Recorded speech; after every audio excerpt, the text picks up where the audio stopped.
الحمد لله والصلاة والسلام على رسول الله وعلى آله وصحبه وعلاه.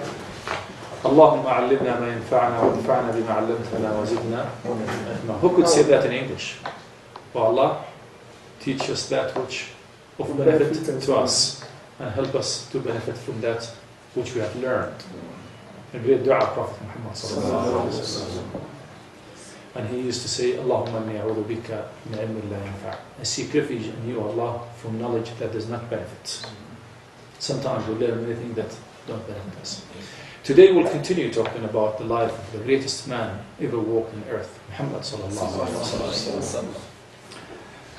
Based on the discussion we had, we'll shift a bit into looking at the history of da'wah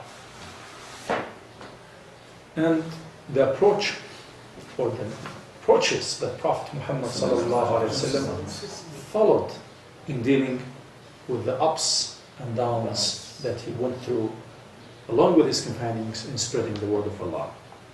Strategies that he used in dealing with the troubles, the hurdles, the challenges that faced da'wah at his time. And we may benefit from that in our times as well. لَقَدْ كَانَ لَكُمْ فِي رَسُولِ اللَّهِ and the best example of the Prophet of Allah sallallahu alayhi wa sallam. So it came to mind a situation, and that may take us into a number of episodes talking about this issue. It came to mind when the Prophet sallallahu alayhi wa sallam was sitting along with his companions at Dar al-Arqam ibn al-Arqam. Among the people with him, you know Dar al-Arqam ibn al-Arqam? This is a small house, belonged to a person. His name is al-Arqam ibn al-Arqam, one of the companions of Prophet Muhammad sallallahu alaihi wasallam, which considered to be a bit far away from Mecca. It's not far away from the gatherings of people, because people in Mecca were around the Haram, and the well of Zamzam was there. See? And we talk about the Mas'a. You see Marwa, Safa wal Marwa. It is close to Safa. You see, it was a bit far from Mecca at that time. If you look at Mecca now, you don't believe it. Okay? So the Prophet ﷺ used to go along with his companions to meet there. Okay? And he had to establish a center of knowledge, a center of da'wah, a center of gathering. The Qurayshis were having another center, which is called Dar al-Nadwa. Now we have Dar al-Arqam. You see, he was establishing what we call established work of da'wah. It has to be established. You have a center. You have a place. When somebody needs you, they could really go and find you, look for any address, and they go to you. So this is the place where it was a secret hideout for the Prophet ﷺ. Only the very close companions of Prophet Muhammad ﷺ knew about that. So when they wanted to find Prophet Muhammad ﷺ away from the eyes of the enemies of Islam, the Qurayshis, they would go to Dar al-Arqam.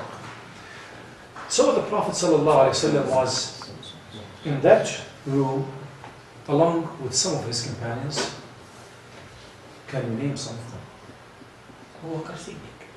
He might be there. Probably Umar was not a Muslim by that time. Yeah. Ali was there. He mentioned them. But there were two that for sure we know that were at that time, this incident, where Zayd ibn Haritha was there, and some others. You know, Zayd ibn Haritha. You know the story of Zayd.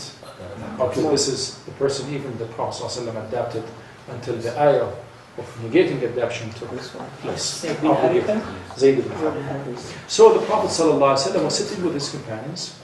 We know the Zayd because the story is related to Zayd. So we know that the Prophet ﷺ was having a place to seek refuge away from the eyes of the enemies, so they could get together, plan their work of da'wah, plan their work of guidance, find a shelter for people, because you cannot meet in public. Okay, even the Prophet ﷺ was faced difficulty praying in the Haram next to the Kaaba. Many of his companions wouldn't dare to do that. Okay, wouldn't dare to do that. We'll talk about one of them there. When he became Muslim, he was a young man, very enthusiastic, said, why? I will go. And he recited Quran in public. He was beaten twice, okay, until the companions carried him. He was almost dead. Okay, yeah. So this just to feed the context in which Bilal at that time was persecuted, Khubayb was persecuted, the Prophet himself was persecuted. Okay, but at different levels, So at that time, the Prophet ﷺ sat with his companions and said, who would like to marry a woman from paradise? If this question has come to you, say, how does she look? How old is she? How much money she has? What is her height? What is her weight? And you talk about this thing before you decide. Even if she's, do you want to marry an ugly woman in paradise? No, of course not. You see? So anyway, Zayd said yes. And Zayd was among the youngest. I will, Rasulullah. You know who that woman was? Because this question that was raised by one of our brothers last time, for what purpose the companions married? And the Prophet himself married. This is related even to da'wah, because these social relationships are intertwined together. You know, you cannot take da'wah away from your life. Just like a priest giving, and his life is something different. We don't accept that in Islam. Your life is part of da'wah. Your business is part of da'wah. Your education is part of da'wah. Your politics is part of da'wah. I mean, this is the deen, complete deen. You cannot behave differently. You cannot be, you see, a different person. When you go to church, you act in a different way. And when you're out of church, you're a different person. No. So Zayd said, I, Rasulullah, I will do it. You know who that woman was?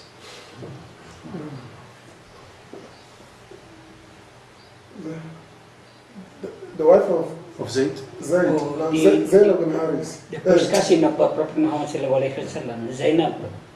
This came later on. Oh. No, that is a Qurayshi. No, this is an old woman, black woman, an ex-slave woman. She was a slave. Barira? No. Ayman. Oh, Ayman. She has already married, many years older than Zayd. She had already had a son, and she was divorced because Ayman is her.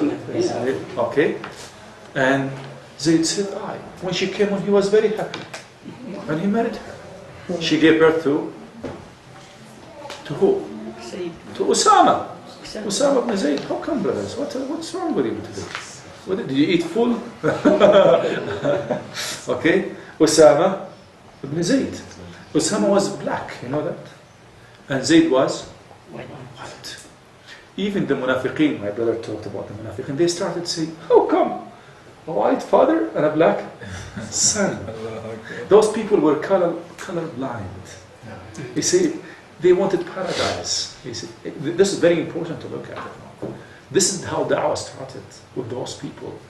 Humble, committed, sincere, truthful. They negate many things of this life. Overlook them. He wanted to marry a woman of the people of paradise. And look at that woman who is from the people of paradise. It's not the most beautiful woman of Quraysh. It's not the wealthiest woman of Quraysh. It is the poorest, the most neglected, a widow, a divorced woman, having her own children. And you talk about a young man, handsome young man. His name was Zayd ibn Muhammad. No, that time, before adoption was abrogated. You see, and anybody of Quraysh considered him to be the son of Prophet Muhammad. He cannot marry any of the daughters of Prophet Muhammad because he is their brother to the daughters of Prophet Muhammad. And I wanted to imagine the situation, so you really appreciate what's going on and how those people were really sacrificing for the sake of Allah, for the sake of the spread of this deen. And I wanted to know how the Prophet ﷺ loved Zayd. In Medina, many years back, both of them were sleeping, Osama and his father, Zayd, and they were covered. Only their feet that you could see. An Arab, and some of the Arabs were very good at tracing ancestry. Okay? They look at you, say you are the son of this man. Must be your brother. Okay? They look at your fingers, say these fingers. I mean, some of them are still until now. So he came for the first time to know about Islam. He was astonished. He said, "Oh!" He said, "Why? What's going on?" He said, "This is from this, but this is black and this is white." Look what the Prophet ﷺ said. He gathered the companions. He said, "Come, stop.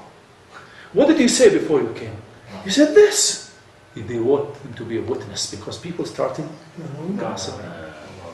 You see how the Prophet ﷺ loved his companions? Caring about the people who work with you in da'wah is very important. And this is why the Prophet ﷺ cared so much. He didn't forget what they said. It's at the back of his mind. But when the right moment came, he didn't hesitate to bring it up. And the Prophet ﷺ used to love Zayd and Osama so much. They call him Al-Hibbu Ibn Al-Hib, the most beloved one of the son of the most beloved one. To who? To Prophet Muhammad ﷺ. Do you think Prophet Muhammad ﷺ loves somebody that Allah does not love? No. You see? This will tell you how those people were living. The reality of the da'wah at that time. Many of the companions of Prophet Muhammad ﷺ were persecuted. And Bilal would come to him with burns, with bruises, with blood coming out of his nose, maybe with a broken teeth, with a very red eye, puffed eyes. He didn't say, "Take a dagger and go and kill Umayyah ibn Khalaf." He said, "You must be patient." This is the problem, ya Ikhwan. Sometimes you go and learn something about Islam, you go to your village in Ghana, and you learn something, you say, "Oh, you do this? This is wrong. You are kuffar. Let's fight against them." Da'wah has to go through the approach of Prophet Muhammad sallallahu alaihi wasallam. He started da'wah with patience. And this is why Allah said to him, "Wasbir nafsak." Not only become very patient. With who? مع الذين يدعون ربهم بالغداة والعشي يريدون وجهه. Who is the best of callers for Allah? Who is the best da'iyah ever walked in here? Who? Who ma Rama? The greatest da'iyah? Our Prophet Muhammad sallallahu alayhi wa sallam. See, and Allah said to him to be patient with those who give da'wah for the sake of Allah. And now we talk about everybody. See, imagine that you are going in the same path of Prophet Muhammad sallallahu alaihi wasallam, the same path of all prophets before Prophet Muhammad sallallahu alaihi wasallam towards the people. In another situation, Khubayb would come to Prophet Muhammad sallallahu alaihi wasallam, and he would say about himself, "They used to beat me until I lose consciousness." And he used to work as blacksmith, and they will take the charcoal that is really burning. What do you put in charcoal as a blacksmith? Steel. Yeah. So you could they will put who? They will throw it in the ground, and they will take Khubayb and drag him on the charcoal. Subhanallah. And he said, until the charcoal is extinguished by skin. Yeah, I just wanted to know the situation. SubhanAllah, we enjoy da'wah, we enjoy Islam. We don't realize how it went through. And he would come to Prophet Muhammad sallallahu alaihi wasallam and say, "I cannot do anything for you. You've got to be patient." Sumayya, Ammar ibn Yasir, Abu Jahl, killed Sumayya. And she was the first martyr in Islam. The first martyr of Islam is a woman, is a black woman, is a slave who gave herself for the sake of Allah. Those are the real people who built Islam from the beginning, along with Prophet Muhammad sallallahu alaihi wasallam, gave their lives. What did the Prophet sallallahu alaihi wasallam say? He cried, he wept, he was very sad. But he said, "Sabran ala Yasir, fa inna maw'idakum al-jannah." Be patient. Even his father, Yasir, was killed. Okay, be patient. The family of Yasir. Our destination is paradise. Our appointment is paradise. So his promise for them, nothing in this life, but paradise, patience. The Prophet ﷺ used to see something that all people, because they trusted him so much, they gave their lives for the sake of Allah. Imagine such a situation, the challenges that they faced, their lives at stake. At any moment they could lose their lives, families, everything. And they were very patient. اللهم صبرنا يا رب. اللهم ثبتنا. اللهم انصر اخواننا في سوريا. اللهم ثبتهم. اللهم اربط على قلوبهم. اللهم احفظهم في ذلهم وفي نسائهم. اللهم كن لهم عونا وهم أزيدا ونصيرا. يا اخوان, this continues. This cycle. Now those people fight for what? To get money? To get food? To be in their houses? No. They refused to prostrate to anybody but Allah. Nobody is greater than Allah. You see? Allah will be with them. They are suffering, and may Allah make it easy for them. So I just want you to know how the dawah was taking place in the time of Prophet Muhammad sallallahu alaihi wasallam. We'll stop here and we'll continue, inshallah, with another episode.